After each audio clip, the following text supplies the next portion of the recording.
날마다 쓰는 나의 신앙일기 TV 데일리 큐티 나무양기입니다. 오늘은 출애굽기 32장 25절에서 29절을 묵상하겠습니다.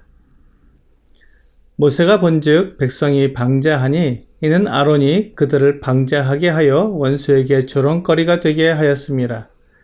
이에 모세가 진문에 서서 이르되 누구든지 여호와의 편에 있는 자는 내게로 나아오라 하매 레위 자손이 다 모여 그에게로 가는지라. 모세가 그들에게 이르되 이스라엘의 하나님 여호와께서 이렇게 말씀하시기를 너희는 각각 허리에 칼을 차고 진 이 문에서 저 문까지 왕래하며 각 사람이 그 형제를 각 사람이 자기의 친구를 각 사람이 자기의 이웃을 죽이라 하셨느니라. 레위 자손이 모세의 말대로 행하며 이날에 백성 중에 3,000명가량이 죽임을 당하니라. 모세가 이르되 각 사람이 자기의 아들과 자기의 형제를 쳤으니 오늘 여호와께 헌신하게 되었느니라. 그가 오늘 너희에게 복을 내리시리라. 오늘 본문은 하나님의 심판 때에 하나님의 편에 서는 자와 그렇지 않은 자의 결과에 대해 말씀하고 있습니다. 금송아지를 만들어 섬기며 그 앞에 뛰어노는 자들이 이스라엘 모든 백성들은 아니었을 것입니다. 그들 중에 특별히 하나님께 대한 반항과 자기 욕심이 큰 사람들이 그렇게 극렬하게 우상 숭배에 빠졌을 것입니다. 그래서 모세는 진 이 문에 서서 이 문에서 저 문까지 왕래하며 그렇게 극렬하게 하나님을 배반한 자들을 죽이게 했습니다. 모세는 먼저 이스라엘 백성들에게 기회를 주었습니다. 누구든지 여호와의 편에 서는 자는 모세에게 나오게 했습니다. 그러자 레위 지파 사람들이 모여서 모세에게 나왔습니다. 사실 이 우상 숭배에 아론이 깊이 관여하고 있었기에 레위 지파 사람들도 책임을 면할 수는 없었을 것입니다. 하지만 하나님의 편에 설 사람들은 나오라고 했을 때 그들은 기꺼이 하나님의 편에 섰던 것입니다. 같은 기회를 받았던 다른 사람들은 하나님의 편에 서지 않았습니다. 그들은 여전히 하나님께 순종하지 않고 자기들의 욕심과 육체의 쾌락을 더 원했던 것 같습니다. 모세는 자기에게 나온 레위 지파 사람들에게 각각 칼을 차고 진 이쪽에서부터 저쪽까지 오고 가면서 자기 형제와 친구와 이웃을 가리지 말고 죽이라고 했습니다. 하나님 앞에 반역하고 그 잘못을 회개하고 하나님께 나오지 않는 사람들에 대해 분명한 형벌을 내린 것입니다. 하나님은 이스라엘 백성들 중에서 하나님의 편에 서는 사람들을 구별해 내셨습니다. 그들은 다른 사람들과 동일한 죄 가운데 있었지만 회개하고 하나님께 나온 사람들이었습니다.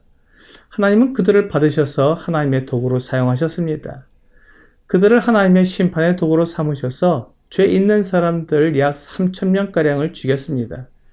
이 레위 지파 사람들은 하나님께로 나왔기 때문에 이제 그들은 하나님께 헌신하게 되었습니다. 사실 레위 지파 사람들 역시 같은 죄를 지었기 때문에 그들도 죽어야 했지만 하나님의 편에 섰기 때문에 이제 그들을 하나님의 것으로 삼으신 것입니다. 그들의 목숨값으로 하나님께 헌신한 지파가 되어 하나님을 섬기게 되었습니다. 하나님은 죄는 미워하시지만 죄인은 사랑하십니다. 그러므로 아무리 죄를 지은 사람이라도 하나님께 회개하고 돌아오면 받아주십니다. 그리고 그를 하나님의 일에 사용하십니다. 나 같은 죄인 살리신이라는 찬송가를 지은 존 뉴턴은 원래 흑인 노예상이었습니다. 흑인 노예를 매매하는 일은 매우 잔인한 일이었습니다. 사람 목숨을 파리 목숨처럼 여기는 일이 다반사였습니다. 그랬던 그가 큰 폭풍우를 만나 하나님께 자기 목숨을 간절히 구하였고 그러면서 노예들이 그 배에 구멍을 막기 위해 애쓰는 모습을 보며 하나님을 다시 한번 생각하게 되었습니다. 그는 하나님의 은혜로 그 폭풍에서 무사히 살아나와 자기의 삶을 돌아보게 되었고 이제 흑인 노예 제도의 폐지에 앞장서게 되었습니다.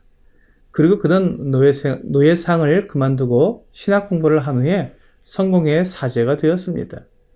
그리고 그가 자신의 삶을 돌아보면서 지은 찬송가가 이 Amazing Grace라는 찬송입니다. 이와 같이 어떠한 죄를 짓고 살아온 사람이라도 하나님께 회개하고 돌이키면 하나님은 그를 받으셔서 하나님의 사람으로 사용하시는 것입니다. 하나님은 죄에 대해서 결코 그냥 봐주시는 분이 아닙니다. 철저한 심판을 하시는 분입니다. 하지만 심판 중에도 긍휼을 잊지 않으시고 은혜를 한없이 베푸시는 분이십니다. 그러므로 우리가 죄를 지었을 때는 그것을 감추거나 변명하지 말고 하나님 앞에 사실대로 자백을 하고 용서를 구하는 것이 옳습니다. 그렇게 했을 때 하나님은 그를 용서해 주시고 그를 구해 주십니다. 레위 지파를 통해 이스라엘 백성 3,000명가량을 죽이게 하시는 모습을 보면서 하나님은 죄에 대해 죽음으로 심판하시는 것을 알게 됩니다. 죄의 결과는 죽음입니다. 하지만 레위 지파처럼 죽어야 할 사람들도 하나님께 자백하고 하나님의 편에 서게 되면 하나님께서 그들을 하나님의 도구로 사용하십니다. 사도 바울은 자신이 교회를 박해하고 하나님의 뜻에 반항했던 죄인 중에 괴수라고 말합니다. 하지만 하나님께서 은혜를 베풀어 주셔서 그를 하나님의 도구로 사용해 주신 것에 감사하며 자기에게 주어진 사명을 완수하는 데 있어서 자기 생명을 조금도 아끼지 않았다고 고백합니다.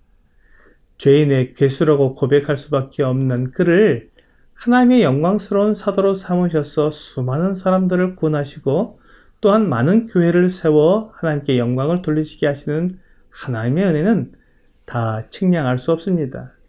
지금 이 순간에도 하나님은 하나님의 편에 설 자를 찾고 계십니다.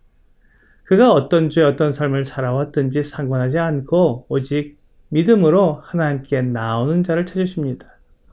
하나님의 부르심을 믿고 하나님께 나오는 사람들을 하나님께서 받으셔서 그를 하나님의 사람으로 빚어주십니다.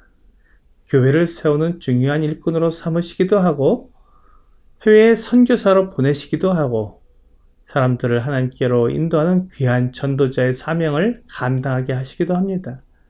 교회는 그런 분들의 헌신과 충성에 의해 세워지고 하나님의 일을 감당해 왔습니다. 자신을 죄인이라고 생각하고 하나님의 편에 서는 사람은 하나님의 은혜를 입지만 자신을 의롭게 여기고 늘 최선을 다해 살고 있다고 생각하는 사람들은 오히려 하나님의 은혜를 입지 못하고 자기 교만 가운데 빠지게 됩니다. 나의 부족함을 알고 하나님을 믿음으로 은혜를 구할 때 하나님은 놀라운 은혜를 베푸십니다. 오늘의 적용 질문을 보겠습니다. 나에게 하나님의 편에 설 기회가 주어진다면 어떻게 하겠습니까? 하나님의 편에 설 기회가 주어진다면 생명을 아끼지 않고 그 기회를 잡을 것입니다. 나의 끔찍한 죄에도 불구하고 그것을 숨기지 않고 하나님께 고백하며 은혜를 베풀어 주시기를 간구할 것입니다. 오늘 비록 나의 죄로 인해 하나님의 편에 설 자격은 없지만 하나님의 편에 설 수 있는 기회가 주어진다면 하나님께 나의 생명을 맡겨드리며 하나님의 편에 서는 여러분과 제가 되기를 주 예수님의 이름으로 기도합니다.